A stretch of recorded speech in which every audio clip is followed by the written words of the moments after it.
Hey everyone, come on in. Book club number 50. I don't have my book with me right now, but trust me, it's book club number 50.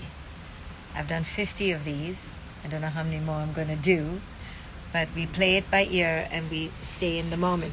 And that's what I'm going to talk about today, is how do we stay in the moment. Hi guys, how are you? So, freedom doesn't lie anywhere except in your own choice, except in your own decision, except in your own mind. So I was talking to a friend of mine today in India, and she was telling me how she doesn't feel free in India. And I said to her, you know, it has nothing to do with India. Freedom is in everyone's possession. It's in everyone's grasp. It's at everyone's fingertips. So it's just your choice. To feel free is your right, is your decision, is your power, is your choice. People think that a relationship can make them free. People think that more money will make them free. You know, or when I lived in India, I ran away because I wasn't feeling free. Now, if you live in countries where there's extreme sexism and danger and enslavement, and of course, there is such a thing as physical freedom. I always talk about the difference between mental freedom and physical freedom. So if you are a woman who's living in an abused relationship, get the F out. If you are living in a country like Afghanistan right now, try to get the hell out if you can. If you're living under any duress, get the hell out. Try. I'm talking about mental freedom. If you are in a relatively safe physical situation, then it's quite likely that your experience of freedom may lie here. It's as simple as a switch, as a choice. And typically, we don't feel free because we don't feel worthy. We don't feel free because we don't feel like we can live without the approval of others. So the approval of others becomes the binding cage. Our need for others becomes our noose. And this is where we F it up. Because we believe that the other holds power. And I promise you this, besides if they are your physical captors, nobody holds your power. You take it back. And you know how you take it back? You take it back in your mind. So Sacred Gland says, can I read your new book to my online community? Yes, absolutely. So your decision is simply yours. You literally can go, I take my power back. Say it. I take my power back. Don't give it. And if you gave it because you were intoxicated by need or dependency, you freaking take it back. Now, say, I take it back. And it's all here. Penniless, homeless, it doesn't matter. Fat, thin, tall, or skinny, it doesn't matter. You can take your power back, Joseph. You take your power back. It is literally a decision. It's a light bulb moment where you go, okay, who the F said this person is better than me? Who said that I need this person? Like, where did that idea come from? So the minute you realize that, you take your power back. And remember that even though the material may seem like it has a hold on you, but I like that bed where he lives, or I like my dad's garden and I want to be in the garden, or my dad gives me money, right? Or my best friend, knows everybody in town. Whatever you think is your access to worth, either the bed or the garden or the friendships or the popularity. It's an illusion. It's an illusion. Okay? It's not true that that defines you. You've just temporarily become insane to think that that defines you. Nothing material defines you. Now, of course, if you're caged, if you're being raped, that's a different sort of enslavement. I'm not talking about that. I'm talking about all the rest of our neuroses, right? Because we've decided that, living in Turkey is freedom, or we've decided living in China is freedom, or living in North America by a lake on a mountaintop is freedom. No, no, no. Those are nice. Those may be your dreams, but they are not your freedom. Your freedom is only your decision here. You decide that nobody on the outside can have ownership of you. Nobody on the outside has ownership over you. Not your mom, not your dad, not your lover, not your brother, not your sister, not your aunt, not a celebrity, not your governor. You understand? If you've given your power and you feel caught, it's because you somewhere became 2 years old, 5 years old, 7 years old. You completely forgot that you were an adult, and you literally decided that this other person is so amazing than you. They may be amazing, but they ain't amazinger than you. I'm telling you. It's some trap of the freaking mind that we do. It's some kaleidoscopic trick in our mind, a psychic assault, abduction, where because we gave our power to our parents, you see, we always learn to give our power outside. So any shiny object outside, we give it. And if they're rich or cute or have big boobs or big muscles, we give it right away. Don't get trapped by the eye candy, though it's nice to see. See it and that's it. Don't give the power. You can give your heart. You can like it with your eyes. You can lick it with your tongue. But you do not give your power. Your power is only one person's, yours. That nobody gets. They can get your heart, maybe. They can get your admiration, maybe. But do not give your power. And when you're seeing yourself go all like, you know how we women, especially we women, okay, we love to be the victims and the martyrs. We're like, I'm all alone. Oh, how could she do this? Oh, how could he do this to me? I'm so amazing. Stop it. Stop it. Like Rachel Hollis says, girl, wash your face, right? You can't get into this woe is me kind of bullshit. Because when you're in woe is me, somewhere you're thinking that that person or that relationship or that thing is better than you right now. And you right now aren't aware of how amazing you right now are. And whose problem is that? Whose fault is that? Yours. Not your mom's, not your dad's, not your lover's. If you can't feel your power right now, I don't care if you are overweight, if you have 10 pimples on your face, if you're penniless, in a hotel room, in a slum, in a mansion. The outside has no bearing on how you feel powerful. You may feel comfortable in a mansion versus a slum, but that's not anything to do with how powerful you are. Your power is yours only, and it has nothing to do with where you are. So when we decide that nobody is more amazinger than us for ourselves, and that we are our best friends, and that we are infinitely resourceful and infinitely creative and infinitely empowered, then we can love, we can care, we can cherish, we can cry, we can miss, we can all sorts of lovely things, but we cannot give our power away. And when you have your power, you have freedom. The two are together. If you don't have your own power, you will never have freedom.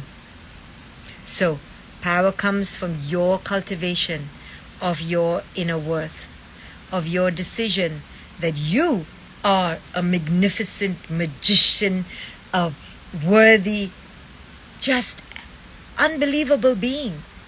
F what culture says. You are here for you.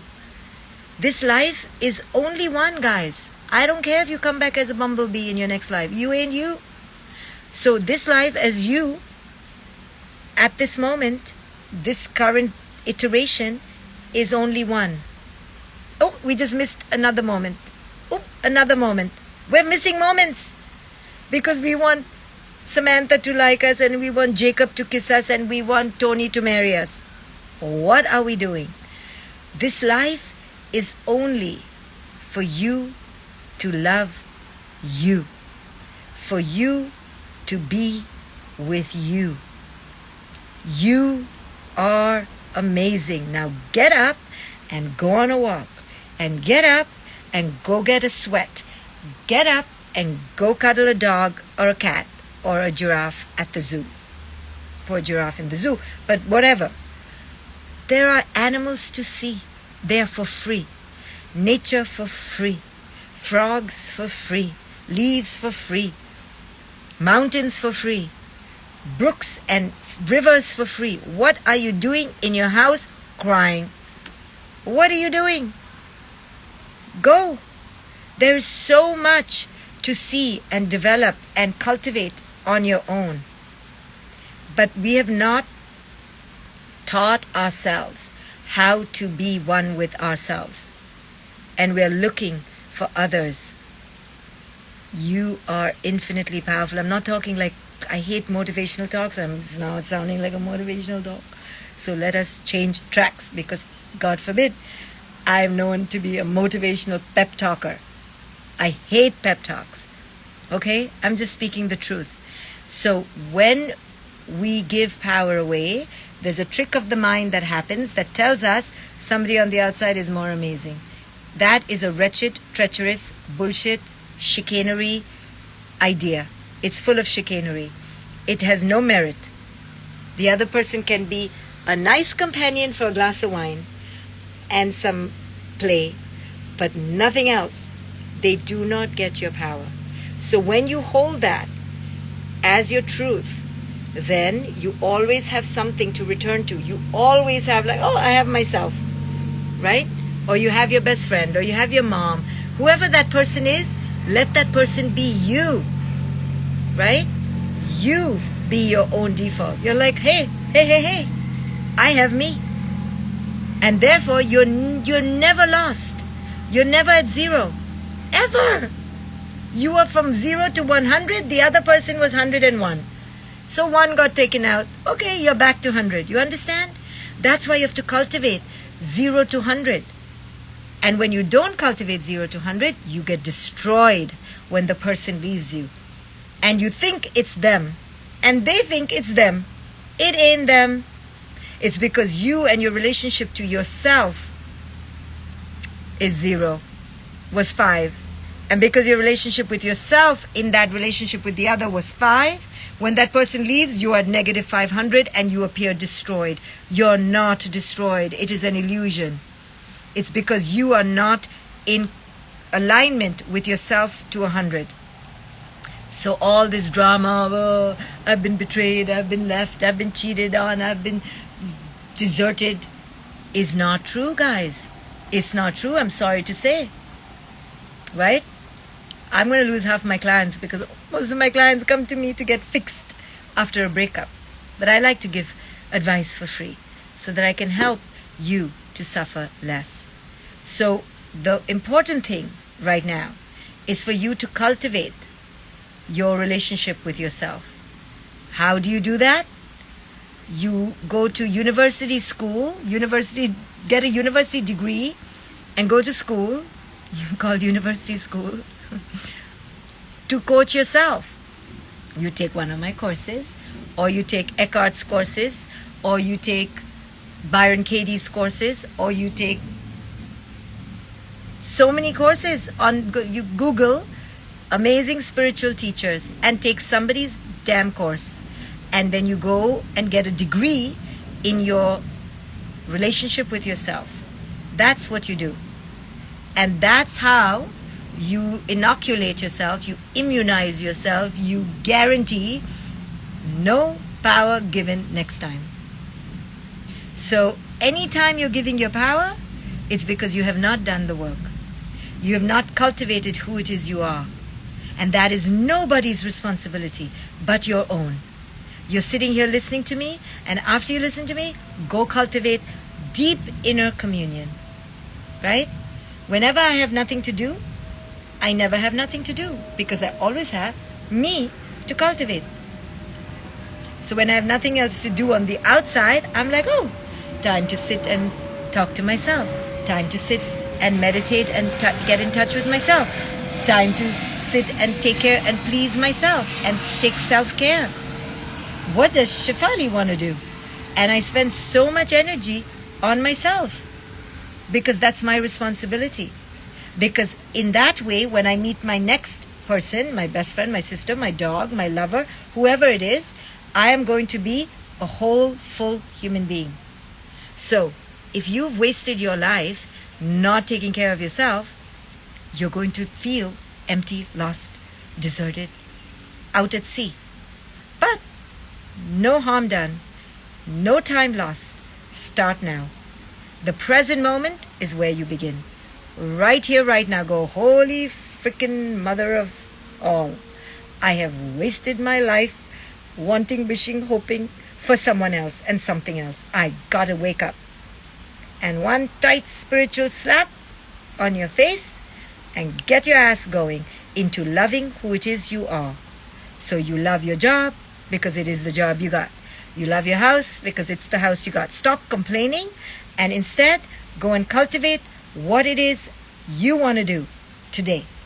And each step you take and each breath of fresh air you inhale, you connect. Connect to this glorious being that you are.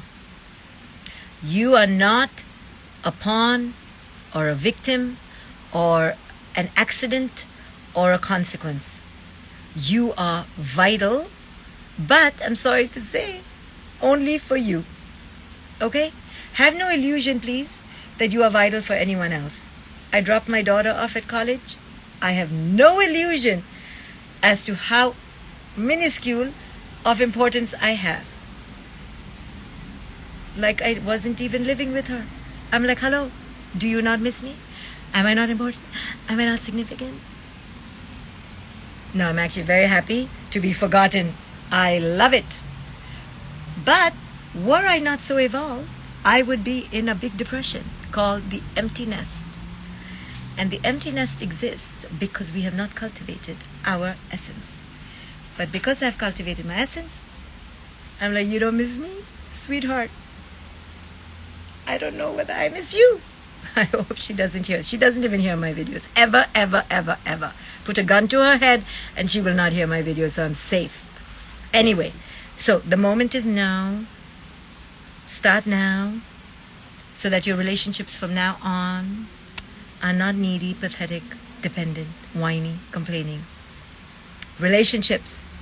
So that next time somebody ill-treats you, mistreats you, abuses you, you go, oh, you were just number 101. I take the one out and back to me, which is 0 to 100. And you say, peace. Go, I get you. I understand. I'm not your cup of tea. I get it. Do you see me fighting for you? And you come back to yourself. If you don't get a job, you come back to yourself. If you don't get that house, you come back to yourself. You come back to yourself. Your relationship with yourself is your greatest antidote, your greatest antiseptic, your greatest vaccine. It's everything. But you have to cultivate that. You have to honorably, honestly, day by day, cultivate your relationship with yourself. Are you going to do it? Or are you going to just wait for the next lovely thing to come, which may never come? There is no lovely thing, by the way. Okay? I left India, came to America, dying, salivating to come to America. Came to America, you thought I stopped crying? You think I stopped whining? I whined in America. So there's nothing on the outside. It doesn't exist. Ask anybody who has lived enough And Jim Carrey says, I wish for everyone to be rich so that they would realize that it's not the source of happiness. I think it was Jim Carrey. So, nothing on the outside is the source of your happiness except for you. So, take a course, go on a quest. Mind Valley has amazing quests, including mine. There, I have courses, Eckhart has courses, Byron Katie has courses, and many other spiritual teachers. These are just my favorites. Take a course and connect to yourself, because your power lies in your deep-rooted affinity, affection, admiration of yourself. When you give yourself daily doses of, I'm pretty cool, I'm really good enough, I'm really worthy, I'm pretty awesome. I know it sounds so cliched, but when you really believe that, not just for the sake of a pep talk, when you really think you're an awesome person, then when another person rejects you, you're like, okay, not awesome for you. It doesn't matter. I don't want to be awesome for you. I want to be awesome for me. So you have to cultivate this. And the moment to do that is in the now.